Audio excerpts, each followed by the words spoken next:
Assalamualaikum warahmatullahi wabarakatuh. Saya perwakilan dari kelompok 4. Ini adalah nama anggota-anggota dari kelompok 4. Di sini saya akan membahas tentang sistem komunikasi tradisional. Pengertian komunikasi tradisional.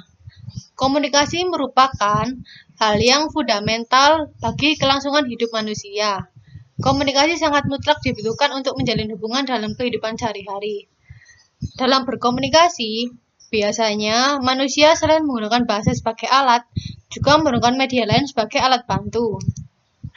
Komunikasi tradisional adalah sebuah proses penyampaian pesan dari satu pihak ke pihak lain dengan menggunakan media tradisional yang sudah lama digunakan di suatu tempat sebelum kebudayaannya tersentuh oleh teknologi modern. Komunikasi tradisional sangat penting dalam suatu masyarakat karena dapat mempererat persahabatan dan kerjasama untuk mengimbangi ketekanan yang datang dari luar, dan komunikasi tradisional mempunyai dimensi sosial, mendorong manusia untuk bekerja, menjadi keharmonisan hidup, memberikan rasa keterikatan, bersama-sama menantang kekuatan alam, dan dipakai dalam mengambil keputusan bersama. Peranan komunikasi tradisional sebagai dimensi sosial yang mendorong manusia untuk bekerja, menjaga keharmonisan hidup, memberikan rasa keterikatan, bersama-sama menantang kekuatan alam, dan dipakai dalam mengambil keputusan bersama.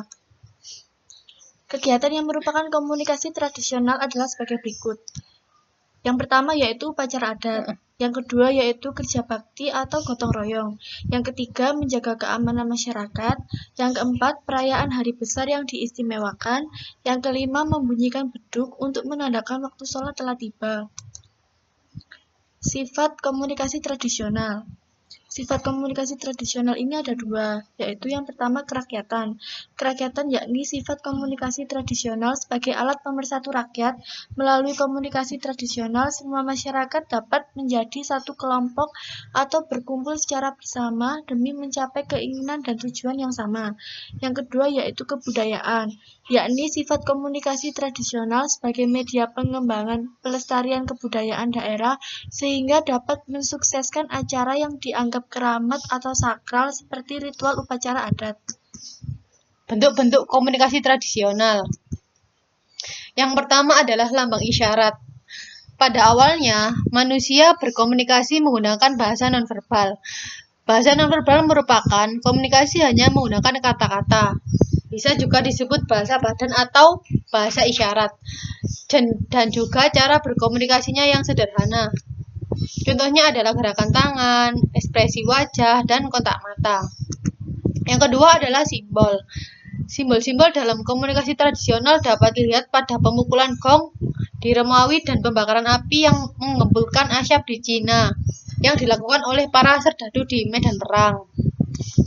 Yang ketiga adalah gerakan. Gerakan-gerakan dalam smartphone yang dilakukan untuk menyampaikan sebuah pesan atau informasi, maupun dalam tarian yang bertujuan menyampaikan suatu kisah, merupakan bentuk-bentuk komunikasi tradisional yang menggunakan gerakan. Yang keempat adalah bunyi-bunyian. Bentuk komunikasi tradisional dalam hal ini berupa tanda bahaya yang disampaikan dengan sirene atau kentongan.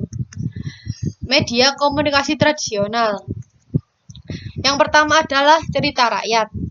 Cerita yang berasal dari masyarakat Indonesia yang telah diwarisi secara lisan.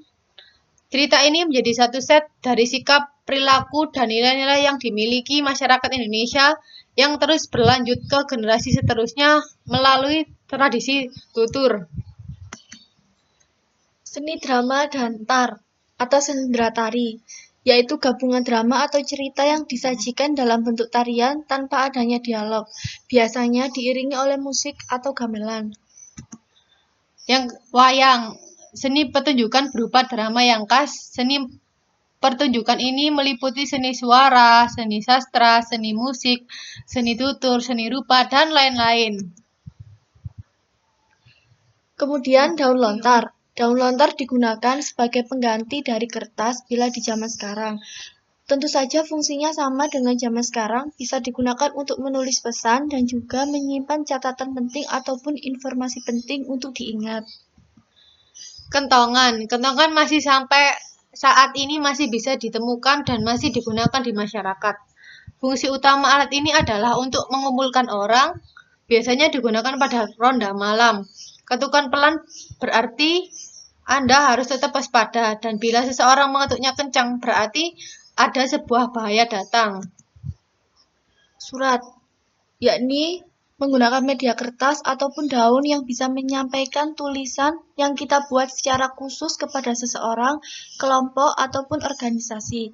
Sampai saat ini, surat menyurat masih dilakukan meskipun tidak segencar dahulu kala. Trompet. Untuk berbagai daerah di Eropa dan negara barat, penggunaan trompet identik dengan sebuah perayaan. Maka dari itu, bila terdengar suara trompet, maka menandakan ada sebuah acara meriah sedang digelar. Beduk. Dengan tabuhan beduk yang berirama bisa menjadikan para pendengarnya akan paham apa pesan yang dimaksud. Bisa untuk memanggil massa, mengingatkan waktu ibadah, dan juga adanya sebuah pentas. Telepon kaleng dengan sebuah metode klasik yang memungkinkan untuk berinteraksi tanpa mengeluarkan suara keras. Meskipun berjarak cukup jauh, maka telepon kaleng bisa digunakan. Lonceng, yakni sebuah alat yang terbuat dari logam, ini bisa menghasilkan bunyi yang memiliki arti sesuai dengan daerah atau tempat lonceng ini dipasang. Dan tentunya isyarat yang dihasilkan dari bunyi lonceng bisa membuat yang mendengarnya paham akan sesuatu yang harus dilakukan. Bisa digunakan untuk mengumpulkan orang, mengingatkan waktu ibadah, dan juga tanda bahaya. Kelebihan dan kekurangan komunikasi tradisional. Yang pertama adalah kelebihan. Media komunikasi tradisional bisa dipertukarkan dengan seni yang menjadikan bentuk komunikasi ini lebih menarik, sederhana, dan mudah dimengerti. Yang kedua adalah kekurangan. Ketidakmampuannya menjangkau ruang dan waktu serta audiens yang luar sehingga kurang efektif. Berikut adalah paparan dari kelompok 4. Kalau bila ada salah ya mohon dimaafkan. Wassalamualaikum warahmatullahi wabarakatuh.